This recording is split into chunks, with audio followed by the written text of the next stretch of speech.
I'm Karen, 27 years old. My husband Steven is the same age and we got married last year. We both work full-time. I'm a nurse and Steven is in pharmaceutical sales. We first met at a happy hour event organized by a coworker. I've always enjoyed a good drink, and that evening the after-work cocktails tasted especially good. Although we had crossed paths before, that night was the first time we really talked. Our shared love for good drinks brought us together, and we hit it off instantly. Every time we met, it was easy, fun, and comfortable, so it didn't take long for us to start dating. On my birthday, Steven confessed his feelings, and we officially became a couple. Our favorite dates involved discovering hidden gems that served great drinks. While I love wine, Steven is into steak. Our different tastes made our dates even more enjoyable as we got to introduce each other to new things.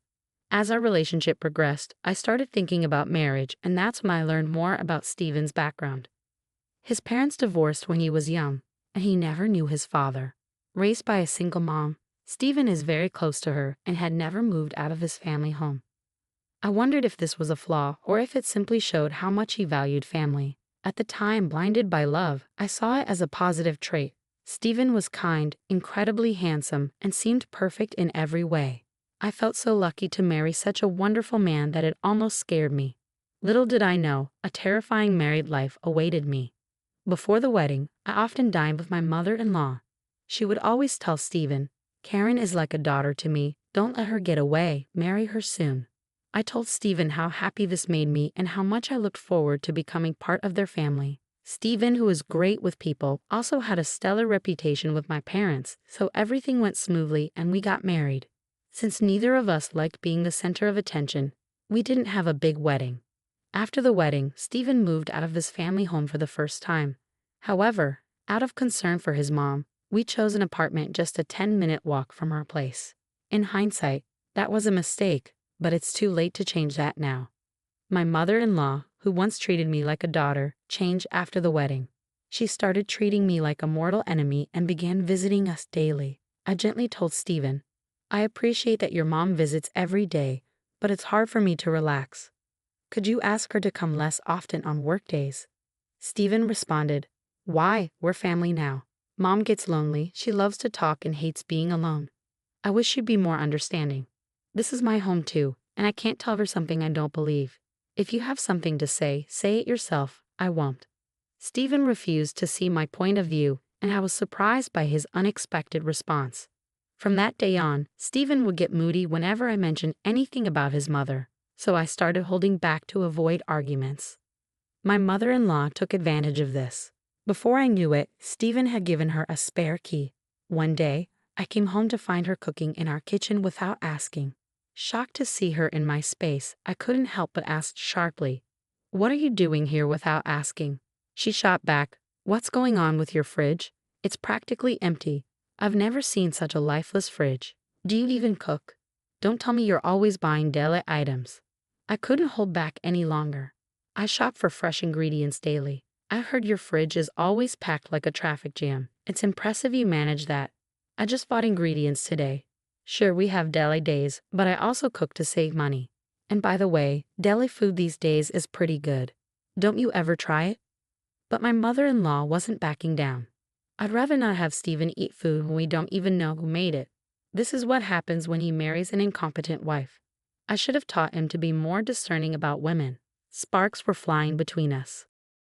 Once I started airing my grievances, I couldn't stop. "Do you see the shopping bag, mother-in-law? There's not a single deli item in it. I'm busy, so could you please not get in my way? You're not even a guest anymore since you let yourself in." Mother-in-law stormed out, her face red with anger. "I'll tell Steven about this," she snapped. I had more to say, but she left before I could continue. I knew I was in the right, and even though it made me uncomfortable, I wasn't wrong. I shook off the bad vibes and started cooking pot roast. Then Steven came home, his face a splitting image of his angry mom. "What did you say to Mom?" She called me crying. "How could you be so cruel when she was just trying to help because you're busy?" I was baffled.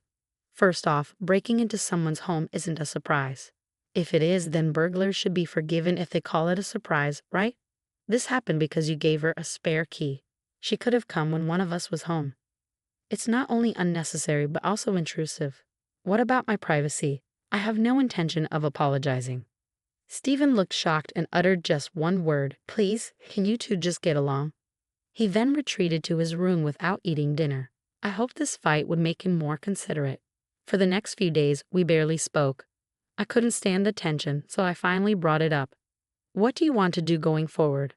I don't want a relationship where we don't communicate. Let's talk. Stephen finally opened up. Mom's remorseful. She was crying yesterday, worried you would never forgive her. The root cause was me giving her the spare key. I'm sorry, Karen. I didn't care about mother-in-law as long as Stephen understood. That was enough for me. My weakness showed, and I forgave him, even though I knew in the back of my mind that my fault was forgiving too easily.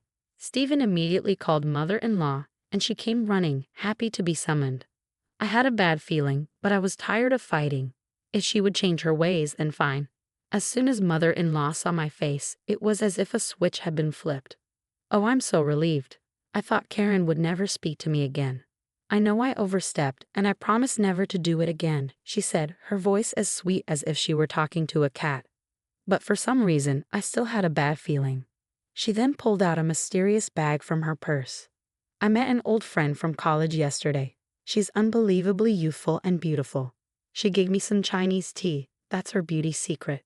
I thought I'd share some with you, not that you need it, she said. I had a bad feeling but felt awkward refusing. Stephen whispered, just have 1 cup of tea with her. I'll make sure she leaves as soon as possible. Wanting her gone, I reluctantly agreed to drink the tea. I've always enjoyed Chinese tea, and it's popular at my workplace too. Mother-in-law quickly poured hot water into the tea pack. This tea is supposed to be good for your skin and boost female hormones. You guys are thinking about having kids soon, right? If you like it, I'll tell my friend to get some for you, she said, placing the cup in front of me. The aroma was a bit unusual, but I took a sip anyway. It tasted strange, but I dismissed it, thinking it was just a new flavor.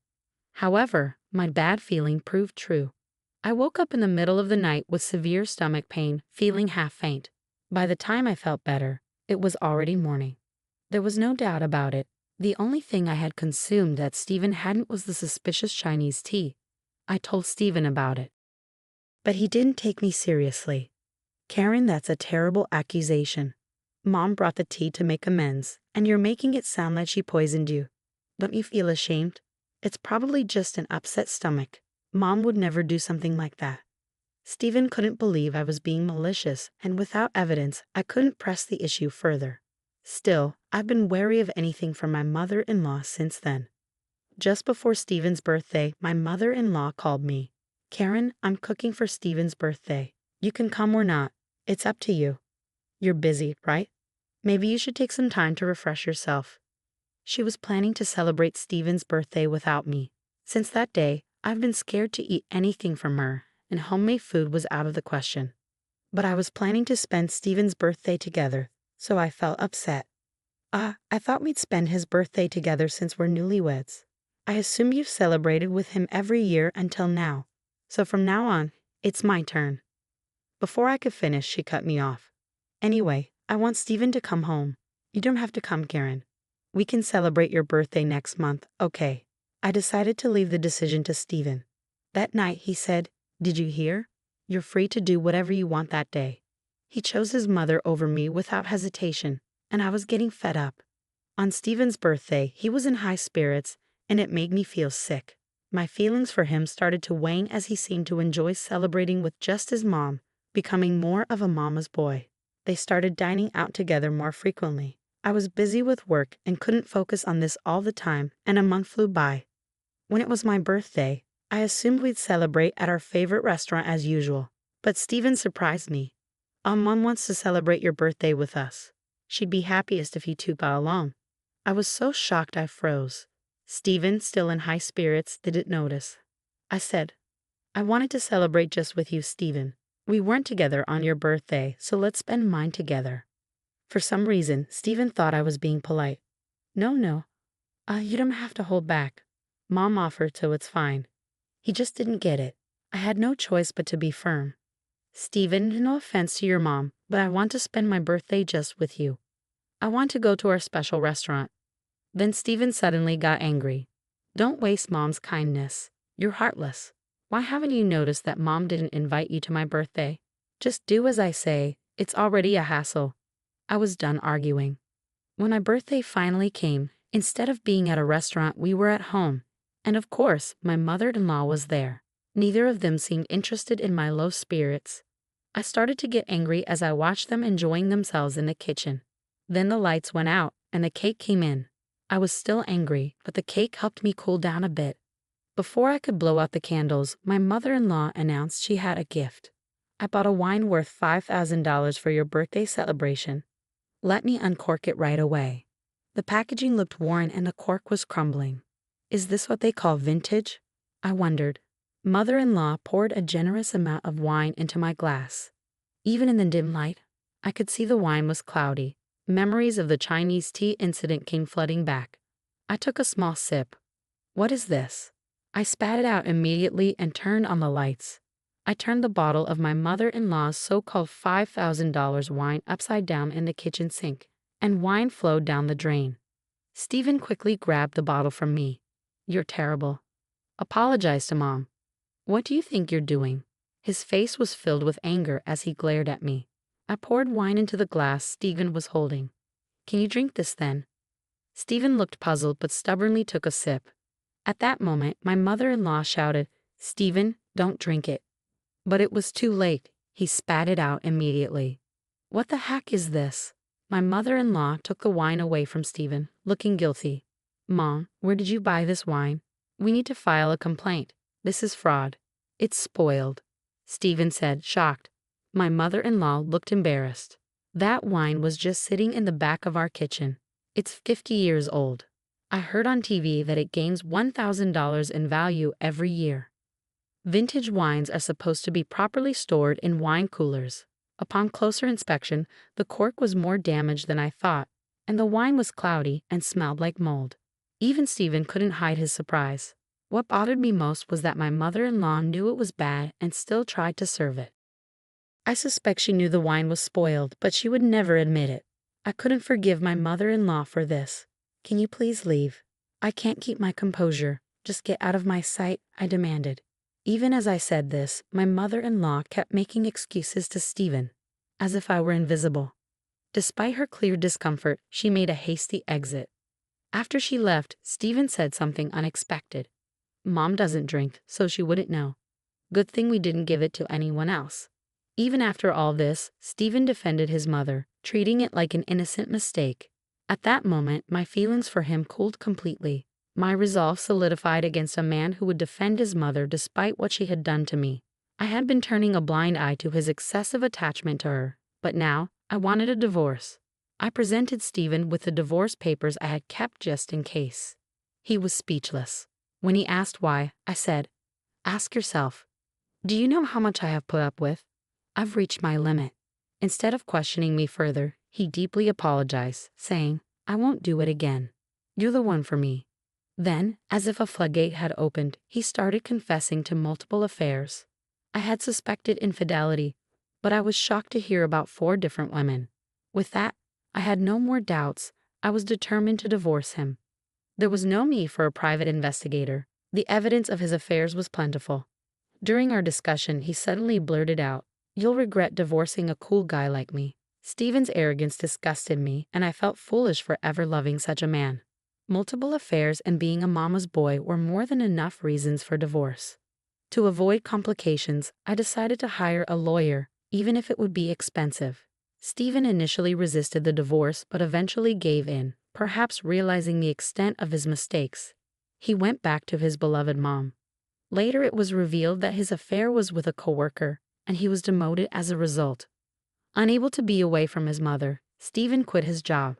He's apparently job hunting, but rumors spread fast, and he can't find a job in the same field because his workplace affair became public. Still unable to separate from his mother, he ended up working part-time. Given his arrogant and unreliable nature, it's unlikely he will keep the job for long. I need him to work steadily to pay me alimony. For now, the payments are coming in without issue, so I'll take that as a small victory. I later found out that my mother-in-law, who had acted so high and mighty, was a hoarder. Stephen's family home was literally a trash heap. No wonder they never wanted me over. Eventually, the stench became a nuisance to the neighbors, and the police had to intervene. The thought of drinking wine from that house still makes me sick. Stephen can live in his trash-filled home and work his random part-time jobs with his beloved mother for all I care. I may have returned to my old life, but I'm happier now, free from the daily torment. Stephen won't be coming to my workplace anymore, and that's a relief. In hindsight, Stephen had good looks but nothing else. The fact that he's making the alimony payments is a plus, I guess. Breaking up made me realize that love is indeed blind. I've learned my lesson. This time, I'm putting romance on hold for a while. I want to focus on my career and on myself.